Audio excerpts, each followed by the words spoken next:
오늘 설교를 준비하면서 제일 먼저 정했던 설교 제목은 재심이었습니다. 재심. 다시 심판한다. 왜냐하면 웃사라는 인물이 이제 억울함의 대명사가 되어 있기 때문에 그렇습니다.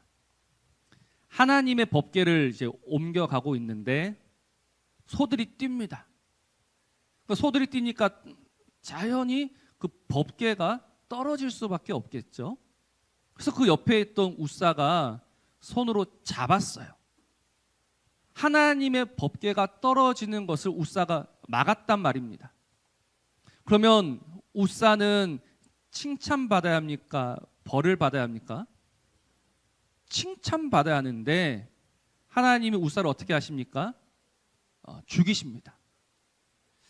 그래서 보통 이 일을 어떻게 해석하냐면 결국은 다윗 때문이다라고 이야기합니다.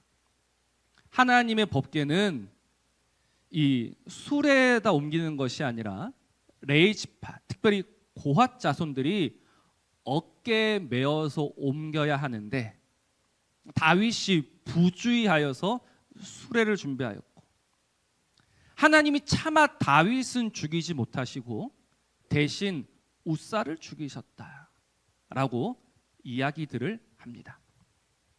이런 이야기 들어보신 적 있으십니까? 없으십니까? 없어요?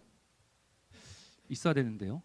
있어야지 오늘 재심을 할 수 있는데 어쨌든 웃사는 지금 억울합니까? 억울하지 않습니까? 억울해 보여요. 굳이 그 하나님의 법궤를 그러면 내버려 두어야 했단 말인가? 그래서 이 웃사는 참 억울하다라고 우리가 생각을 하는데 말씀을 읽으면 읽을수록 웃사가 잘못했고 웃사의 죄로 인해서 웃사가 죽은 겁니다. 오늘 성경은 뭐라고 이야기합니까? 7절 같이 한번 읽어볼까요? 시작.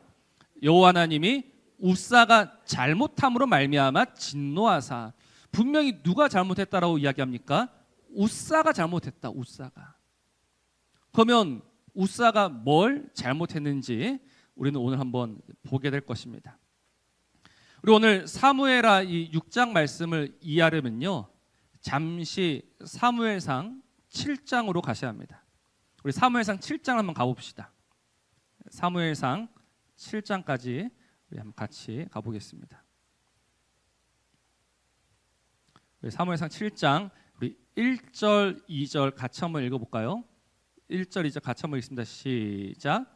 기럇 여아림 사람들이 와서 여호와의 궤를 옮겨 산에 사는 아비나답의 집에 들여놓고 그의 아들 엘리야사를 거룩하게 구별하여 여호와의 궤를 지키게 하였더니 궤가 기럇 여아림에 들어간 날부터 20년 동안 오래 있은지라 이스라엘 온 족속이 여호와를 사모하니라. 아멘. 여기서부터 사실 시작된 이야기입니다. 여러분 혹시 이가봇 이야기 기억하고 계십니까? 이가봇? 하나님의 궤를 빼앗겼던 이야기. 그래서 그 비느하스의 아내가 죽어가면서 아들을 낳습니다. 그 아들의 이름을 뭐라고 짓습니까? 이가봇이라고 지었죠. 이가봇의 뜻이 뭐예요? 하나님의 영광이 떠났다. 하나님의 궤를 빼앗겼기 때문에 하나님 영광이 떠났다라고 했는데 떠나지 않았죠. 하나님이 하나님의 능력으로 다시 돌아오십니다. 그게 사무엘상 6장의 이야기고 이제 사무엘상 7장에 오면은 그 하나님의 법궤가 기럇 여아림 아비나답의 집으로 갔다라고 합니다. 그리고 들어간 날부터 몇 년 동안 있었다라고 합니까? 20년 동안 있었다라고 합니다. 그러니 여기서 퀴즈 하나 내볼게요. 사무엘상 7장과 오늘 읽고 있는 사무엘하 6장 사이는 한 몇 년의 시간이 지났을까요? 그러니까 단순히 20년이라고 말하고 싶은데 20년이라고 말할 수가 없어요. 사울이 왕을 몇 년 했습니까? 40년 했습니다. 이때는 사울이 왕이 되기 전이에요. 사울의 통치 기간만 해도 40년이고 다윗이 왕이 되고 지금 몇 년쯤 지났을 것 같습니까? 못해도 10년은 지났어요. 그래서 사무엘상 7장에서부터 오늘 사무엘하 6장의 시간은요 70년으로 잡습니다. 지금 이때 아직 등장하지 않은 인물이 사무엘이거든요. 사무엘이 아직 등장하기 전입니다. 그럼 왜 7장 2절에는 20년 동안 있었다라고 이야기하냐면 이 괴가 아비나답의 집에 들어가고 20년 뒤에 미스바 성에 사무엘이 등장하는 거예요. 하나님의 법궤가 돌아왔습니다. 20년이 지났어요. 그리고 그때 이제 사무엘이 등장했다라고 보시면 됩니다. 그러니까 지금 이미 아비나답의 집에는 못해도 70년 동안 법궤가 있었던 거예요. 이게 왜 중요하냐면 오늘 아비나답의 아들로 소개되고 있는 우사. 근데 아까 사무엘상 7장 보니까 그의 아들 엘리아살이 거룩하게 지켰다 했는데 사무엘하 6장은 우사입니다. 그래서 이 우사는 누구냐면 아비나답의 손자입니다. 손자. 히브리어는 이 아들과 손자가 구별되지 않거든요. 그래서 이 아비나답의 손자인 우사가 등장할 때까지 이 하나님의 법궤는 아비나답의 집에 있었습니다. 이게 뭘 의미하냐면 우사가 태어날 때부터 법궤는 이미 그의 집에 있었다라는 거예요. 우사가 눈 뜨고 태어나니까 우리 집에 뭐가 있었다? 법궤가 있었던 거예요. 오랜 시간 동안 법궤가 있습니다. 그러다 보니 그는 지금 법궤의 주인이 되고 있는 거예요. 오늘 6장 사무엘하 6장 우리 1절 다시 봅시다. 다윗이 이스라엘에서 뽑은 무리 몇 명을 모았습니까? 3만 명을 모았습니다. 2절 보십시오. 다윗이 일어나 자기와 함께 있는 모든 사람과 더불어 바알레 유다로 가서 거기서 하나님의 궤를 어떻게 하려고 합니까? 메어 오려 하니라고 했습니다. 다윗은 하나님의 궤를 메어 오려고 했습니다. 그래서 이 역대상 말씀을 보면요, 이 일을 위해서 다윗은 제사장과 레위 사람들까지 불러 모았어요.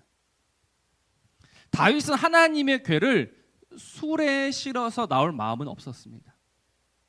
그는 분명 제사장과 레위 사람들을 통해서 하나님의 궤를 메어 오려고 했습니다. 그래서 역대상 13장 5절에도 메어 오고자 하니, 역대상 13장 6절에도 메어 오려 하니라는 말씀이 반복되고 있어요. 분명히 메어 올 것입니다. 그런데 갑자기 생뚱맞게 3절 말씀에 그들이 하나님의 궤를 새 수레에 실었다라고 이야기하는 거예요. 메어 오려고 했는데 새 수레에 실었습니다. 여러분 한번 생각해 보십시오. 하나님 법궤 손만 대면 죽습니다. 그러면 새 수레에 실을 때는 어떻게 실었을 것 같습니까? 새 수레에 실어야 되지 않습니까?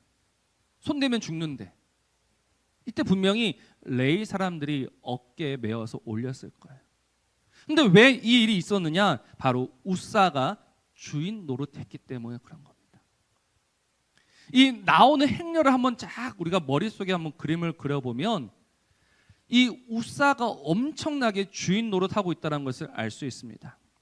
3절 말씀 보니까 아비나답의 아들 우사와 아효가 그 새 수레를 몰았다, 이끌었다라고 합니다. 그래서 4절 말씀에 그들이 산에 있는 아비나답의 집에서 하나님의 궤를 싣고 나올 때 아효는 궤 앞에서 가고 다윗과 이스라엘 온 족속은 그 옆에 있는 거예요. 그 주변에 있는 거예요. 그러면서 하나님의 궤에 찰싹 붙어있던 사람은 누굴까요? 우사입니다. 이게 머리에 좀 그려지셔야 돼요. 그 많은 무리들을 누가 이끌고 나오고 있냐면 우사와 아효가 이끌고 나오고 있는 겁니다. 아효는 앞에서 수레를 몰고 가고 있고 우사는 그 하나님의 궤 옆에 딱 붙어가지고, 그래서 오히려 다윗과 그 3만 명이 들러리처럼 나오고 있는 그런 장면입니다. 왜 이렇게 되었을까? 바로 우사가 그 법궤에 주인이 되어 있었기 때문에 그렇습니다. 그럼 우사는 왜 그 법궤의 주인이 되었을까? 여러분, 이유가 뭐라고 생각하십니까? 다른 이유가 없습니다. 그 시간이 참 무섭다라는 거예요. 원래부터 내 거였다. 원래부터 우리 집에 있었다. 그래서 우사는 정말 다윗과 그 온 이스라엘 찾아왔을 때 내어주지 않는 거예요. 내가 책임지겠다라는 겁니다. 내가 주인이라는 겁니다. 그래서 그 술에 딱 옆에 붙어가지고 그 모든 행렬들을 이끌어 가고 있었던 것이죠. 오늘 이 우사를 보면서 오늘 우리의 모습을 보게 됩니다. 이 주객이 점점 전도되어 가고 있는 이 시대. 하나님이 주인이신가? 아니면 내가 주인인가? 우리가 이 시간 속에서 점점 그의 자리가 높아지고 있는가? 아니면 나의 자리가 높아지고 있는가? 이걸 우리는 끊임없이 스스로에게 물어보아야 합니다. 여러분, 내 자리가 낮아져야 돼요. 내 자리는 점점 낮아져야 돼요. 내 자리가 점점 낮아진다라는 게 무엇을 의미하냐면 포기하는 겁니다. 내어드리는 겁니다. 그래서 오늘 다윗과 그 무리가 찾아왔을 때 우사가 그냥 온전히 내어드렸더라면, 그래 이거는 나의 것이 아닙니다라고 포기하고 내려놓았더라면 참 좋았을 것 같은데 그게 안 되는 거예요. 끝까지 주인 노릇, 주인 행세하려고 하는 그 모습, 하나님 앞에서 죽을 수밖에 없는 죄라는 것입니다. 근데 하나님이 그냥 죽이신 게 아니에요. 하나님은 분명 우사에게 돌이킬 수 있는 기회도 주십니다. 그 돌이킬 수 있는 기회가 무엇입니까? 타작 마당입니다. 오늘 6절이죠. 그들이 나곤의 타작 마당에 이르러서는 소들이 뭐 했다라고 합니까? 뛰었다라고 합니다. 지금 아비나답의 집은요, 어디에 있다라고 성경은 말하고 있죠? 산 위에 있습니다. 그 비탈길을 내려오는 거예요. 근데 어디에 이르렀다? 타작마당. 타작마당은 평지입니다. 여러분, 소가 갑자기 놀라서 뛴다라고 할 때 그 비탈길에서 뛸 확률이 높겠습니까? 평평한 타작마당에서 뛸 확률이 높겠습니까? 비탈길에서 소는 뛸 수밖에 없는 거예요. 그 가파른 곳에서. 그런데 아무 문제 없는 평탄한 타작마당에서 소가 뜁니다. 지금까지 아무런 문제가 없었는데 타작마당에서 소가 뛰는 거예요. 이건 뭘까요? 뭐겠습니까? 하나님이 주시는 신호입니다. 잘못됐다라는 신호를 주시는 거예요. 비탈길에서 소가 뛰면 그럴 수도 있겠지라고 넘어가겠지만 타작마당 그 평평한 곳에 이르러서 소가 뛴다면 이건 하나님이 주시는 신호인 거예요. 저는 이 말씀을 묵상하면서 우리 발람을 생각합니다. 발람. 여러분, 발람이 길을 가다가 사실 하나님의 천사 앞에서 죽을 뻔합니다. 근데 누가 그를 살립니까? 자기가 몰고 있던 나귀가 몇 번이나 살려요? 3번이나 살립니다. 그런데 발람은 그때도 깨닫지 못하고 보지 못하고 나귀를 죽이려고 해요. 그때 천사가 나귀의 입을 열어서 그 발람을 살렸습니다. 근데 저는 오늘 이 우사도 똑같다고 생각합니다. 하나님이 신호를 주시는 거예요. 그건 아니다, 이건 아니다. 이거 뭔가 잘못됐다, 이거 뭔가 틀렸다라고 신호를 주시는 거예요. 그런데 깨닫지 못해요. 보지 못해요. 그러니 뭐 할 수밖에 없으니까 죽을 수밖에 없더라는 거예요. 사랑하는 성도 여러분, 하나님이 우리에게 끊임없이 신호를 주십니다. 하나님 우리에게 돌이킬 수 있는 기회를 주세요. 근데 우리는 오늘 우사처럼 그 돌이킬 수 있는 기회를 다 버리면서 살아갑니다. 얼마든지 다시 살아날 수 있는 기회가 있었음에도 불구하고 그 모든 기회를 저버리면서 살아가고 있는 거예요. 어떻습니까? 지난 한 주 우리를 다시 찾고 우리를 부르시고자 하시는 그 하나님의 음성을 들으셨습니까? 그 하나님의 말씀을 들으셨습니까? 우리 하나님은 살아계십니다. 살아계시기 때문에 끊임없이 우리의 마음을 찌르세요. 그런데 버림받은 영혼들은, 하나님께 속하지 않은 자들은 양심이 굳어버립니다. 그래서 찔려도 찔리는 줄 모르고 흔들어도 흔들리는 줄 몰라요. 그러나 우리는 아는 거예요. 이거는 하나님이 다시 나를 찾고 나를 다시 부르시는 기회구나. 그때 돌이키는 사람이 사는 겁니다. 사랑하는 성도 여러분, 우리를 다시 찾고 우리를 다시 부르시는 이 하나님의 은혜를 가벼이 여기지 마십시오. 그때를 놓치면서 지나가시면 안 됩니다. 그때가 살아날 기회다라는 것을 명심하시고 다시금 하나님 앞에 돌아설 수 있는 저와 여러분이기를 주의 이름으로 축원합니다. 또 우사가 무엇을 잘못했습니까? 우사가 잘못한 것은 결국 이 오벳 에돔을 통해서 드러나게 됩니다. 이 오벳 에돔을 이야기하기 전에 잠시 이 앞의 이야기들을 꺼내면, 자, 이 블레셋 사람들이 하나님의 법궤를 가지고 있습니다.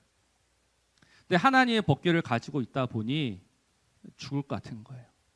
그래서 벳세메스라는 곳으로 돌려보내려고 합니다. 근데 벳세메스로 돌려보낼 때 그냥 돌려보내지 않죠. 그 방금 젖먹이던 소 2마리를 잡아옵니다. 한 번도 그 멍에를 메어보지 않은 소 2마리를 잡아옵니다. 그리고 이렇게 말해요.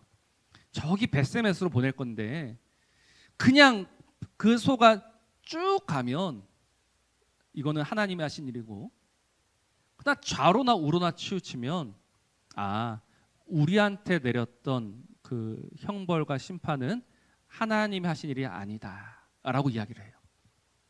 이게 무슨 말이냐면 끝까지 하나님을 시험하는 겁니다. 하나님이 때리셨어요. 하나님이 벌하셨어요. 그러면 하나님이 무서운 줄 알고 하나님 앞에 엎드려야 되는데 그 블레셋 사람들은 끝까지 하나님을 시험해요. 그래서 그 하나님을 시험하는 것이 새 수레입니다. 그런데 이 새 수레가 다시 누구로 말미암아 등장합니까? 우사로 말미암아 등장해요. 그러니까 지금 우사가 새 수레에 실어서 나왔다라는 것은 이 블레셋의 마음과 똑같다라는 겁니다. 블레셋의 마음은 하나님을 시험하는 마음, 하나님을 재어보려는 마음. 지금 우사는 하나님을 재어보고 있는 거예요. 우사는 지금 감히 하나님을 시험하고 있는 거예요. 그러다 어떻게 됩니까? 은혜를 빼앗기게 되죠. 자, 지금 이 벳세메스로 올라왔던 이 하나님의 법궤. 근데 벳세메스 사람들이 법궤를 들여다봅니다. 그러다가 70명이 죽어요. 그러다가 이 하나님 앞에서 우리가 설 수 없다라고 해서 이 궤를 그 아비나답의 집으로 보내는 거예요. 또 오늘 이 이야기도 똑같습니다. 이 우사가 몰고 나왔을 때 벳세메스 사람 70명이 죽은 것처럼 오늘 누가 죽습니까? 우사가 죽습니다. 그래서 다윗이 말하죠. 이 하나님 앞에 설 수 없다. 그리고 이 궤를 어디로 보냅니까? 오벳 에돔의 집으로 보냅니다. 그래서 오벳 에돔의 집은 뭘 받습니까? 복을 받습니다. 그렇다면 처음에 아비나답의 집에 하나님의 법궤가 이르렀을 때 그들이 복을 받았겠습니까? 안 받았겠습니까? 틀림없이 받았을 겁니다. 분명히 받았을 겁니다. 근데 차이가 있어요. 아비나답의 집에는 법궤가 몇 년 동안 있었다고 했죠? 70년. 오벳에돔의 집에는 3개월입니다. 이 70년과 3개월의 차이를 우리는 꼭 기억해야 합니다. 첫 3개월은요, 복을 받아요. 은혜를 받아요. 그런데 이 은혜와 복이 신압으로 사라집니다. 70년이 지나면서 그 모든 은혜와 복이 지금 하나님을 시험하는, 하나님을 재어보는 어리석은 마음, 악한 마음으로 변하고 있는 거예요. 누구를 보면 알 수 있습니까? 우리를 보면 알 수 있습니다. 우리가 하나님을 얼마나 기뻐하고 얼마나 하나님을 좋아했습니까?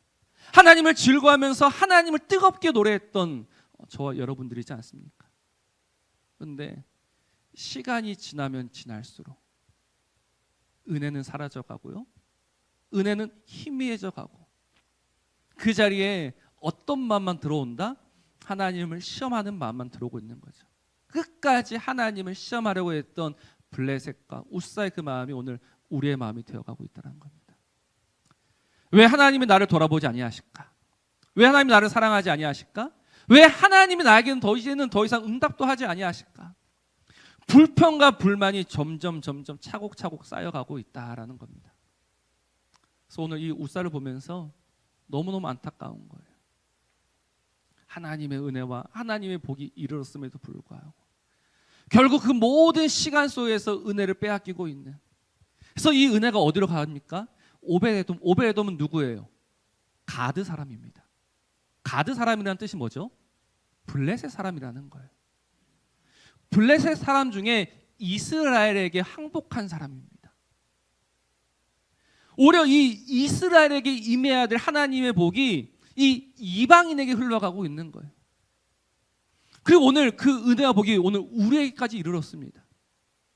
그런데 오늘 우리는 뭐 하고 있습니까?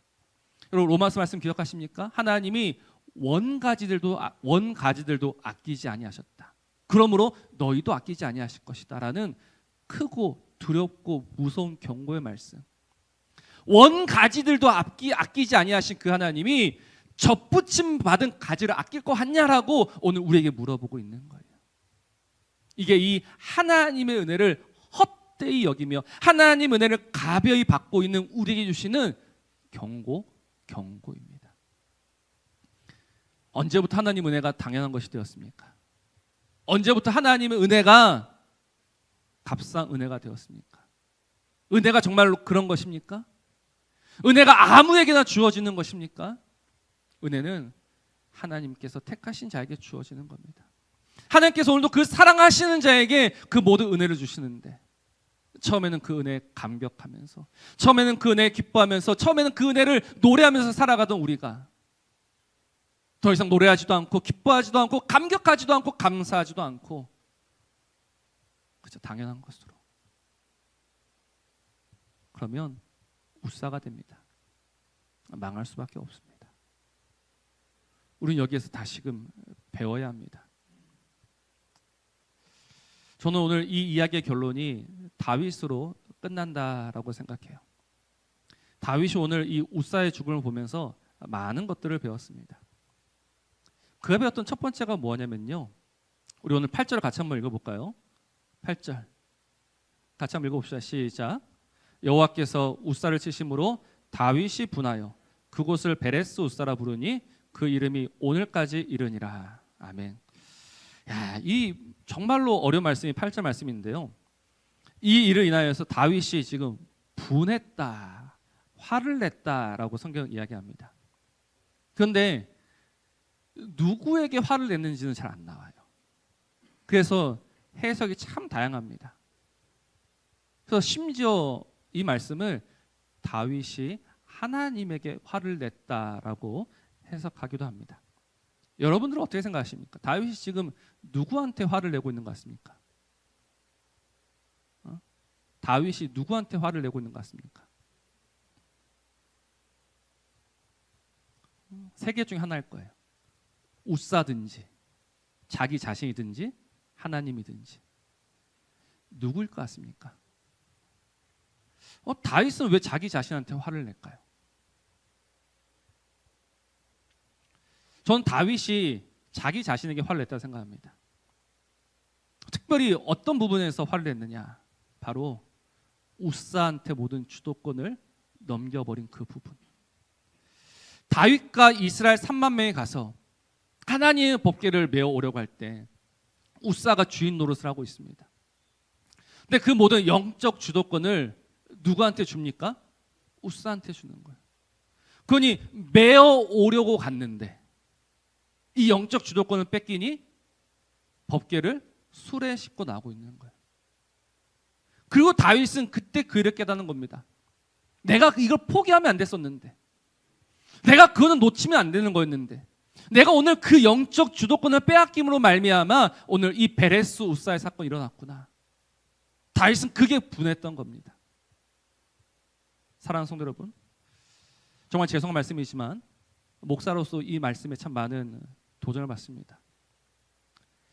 목사가 오늘 영적 주도권을 빼앗기면 교회는 망합니다.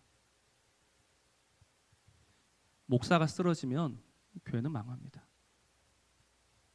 목사 한 사람쯤이야 라고 생각하시겠지만 그렇지 않습니다. 목사의 영적 주도권이 중요한 겁니다. 근데 다윗은 오늘 그걸 빼앗겼어요. 그리고 이제는 그걸 빼앗기지 않겠다라고 다짐합니다. 지금까지 이 부족하고 연약한 목사를 잘 따라와 주셔서 감사합니다. 근데 더 잘 따라오셔야 됩니다. 하나님의 말씀 앞에서 여러분들이 지금 어떤 결심, 어떤 마음, 어떤 결단하고 계시냐가 정말 중요합니다. 저 목사 입에서 나오는 말 한마디를 그냥 가볍게 듣는 이가 있고 하나님의 말씀으로 듣는 이가 있습니다. 그건 여러분들의 판단입니다. 그 여러분들의 선택입니다. 근데 저는 여러분들이 듣든지 아니하든지 흔들리지 않겠습니다. 하나님의 진리를 이야기하겠습니다. 하나님의 말씀을 선포하겠습니다. 이 일이 무너지고 이 일이 흔들리면 또다시 베레스 우사의 사건이 일어날 수밖에 없는 거예요. 다시 한번 이 말씀 앞에서 결단하면 다시 한번 다짐하기를 빼앗기지 아니하겠다. 흔들리지 아니하겠다. 만일 제가 엉뚱한 길로 가고 있으면 저를 말리십시오. 그러나 제가 하나님의 말씀을 이야기하고 하나님의 말씀을 선포한다면 여러분들은 하나님의 말씀 앞에 무릎 꿇을 준비가 되어 계셔야 합니다. 그래야지 교회가 사는 거예요. 그래야지만 교회가 다시 하나님의 법궤를 모시고 하나님의 이름을 모시고 나아갈 수 있는 겁니다. 하나님 우리를 참 다양하게 부르셨습니다. 이 모양 저 모양으로 부르셨어요. 우리를 우리 주 예수 그리스도 안에서 하나 되게 하셨고 오늘 이 말씀 우리를 하나 되게 하셨고 이 말씀 우리를 이끌고 계십니다. 오늘 이 말씀을 듣는 이 말씀을 받는 저 여러분이 다시금 이 하나님을 중심에 모시고 살아가게 되기를 우리 주의 이름으로 축복합니다. 그리고 참 중요한 말씀 하나 남았습니다. 사무엘하 15장 말씀입니다. 사무엘하 15장 24절 말씀 보면 보라 사독과 그와 함께한 모든 레위 사람도 하나님의 언약궤를 메어다가 하나님의 궤를 내려놓고 아비아달도 올라와서 모든 백성이 성에서 나오기를 기다리도다. 왕이 사독에게 이르되 보라 하나님의 궤를 성읍으로 도로 메어가라. 만일 내가 여호와 앞에서 은혜를 입으면 도로 나를 인도하사 내게 그 궤와 그 계신 데를 보이시리라. 약간 좀 설명이 필요한 말씀입니다.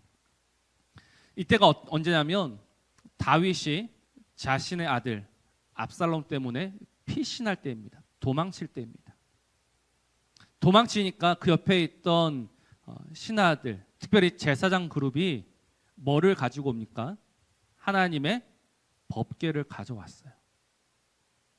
하나님의 법궤가 있어야지만 우리에게 정통성이 있다라고 해서 그 법궤를 가져왔습니다. 근데 다윗은 그 법궤를 돌려보내요. 여러분, 이 왕으로서 끝까지 자신의 권위를 지키려면 법궤는 반드시 있어야 합니다. 그런데 법궤를 돌려보내요. 법궤를 왜 돌려보냈을까요? 바로 오늘 이 베레스 우사 사건을 통해서 그는 분명히 배웠기 때문에 그래요. 뭘 배웠다? 내가 주인이 아니다. 내가 주인이 아니다. 하나님이 주인이시다. 하나님이 왕이시다. 그러니 돌려보내는 겁니다. 깨닫습니다. 지금 무엇 때문에 이 일을 당했는지, 지금 내가 왜 이 비참한 자리에 오게 되었는지, 내가 왜 아들의 칼을 피해서 도망쳐야 되는지 깨닫고 있는 거예요. 이거는 내가 하나님 앞에서 잘못한 거기 때문이다. 그러니 법궤를 돌려보냅니다. 그리고 하나님의 은혜를 다시 갈망합니다. 내가 여호와 앞에서 은혜를 입으면 도로 나를 인도하사 내게 그 궤와 그 계신 데를 보이시리라. 다시금 그 희미해져 가는 그 은혜가 다윗 안에 다시 회복되기 시작합니다. 그러니 뭐합니까? 궤를 돌려보낼 수 있는 거예요. 다윗이 이 진리를 이 베레스 우사를 통해서 배웠습니다. 오늘 우리도 배워야 합니다. 하나님이 주인이시다. 하나님이 나에게 오늘 깨닫게 하신다. 하나님이 다시금 나에게 은혜 베푸신다. 그러니 그 하나님 아래에서 우리는 낮아지고 또 낮아져야 되는 거예요. 어느새 그 하나님과 견주어 올라서 있는 인생이 아니라 다시금 그 하나님 아래 무릎을 꿇으면서 하나님의 발 아래 무릎을 꿇으면서 여전히 왕이신 그 하나님을 노래하면서 하나님, 이 무익한 종이 뭐 그렇게 예쁘다고, 뭐 그렇게 사랑스럽다고 이렇게 은혜 주십니까? 나는 당신의 종입니다. 나로 하여금 다시 깨닫게 하시고 보게 하시고 정말 오늘 나에게 주시는 이 은혜가 얼마나 값진 것인지 얼마나 귀한 것인지 알게 하옵소서 라고 그 하나님을 쫓아가는 자가 되어야지 하나님을 이끄는 자가 되어서는 안 되는 겁니다. 그러니 결론은 우사의 잘못입니다. 우사는 자기 죄로 죽었습니다. 우사가 잘못한 겁니다. 우리는 이 우사의 잘못을 반복하는 자가 아니라 오늘 다윗이 다시금 이 하나님을 깨닫고 하나님 앞에 섰던 것처럼 하나님 은혜를 깨닫고 하나님 앞에 서서 하나님을 노래하며 하나님을 주인으로 하나님을 왕으로 섬겨나가는 저와 여러분 되시기를 우리 주의 이름으로 축복합니다.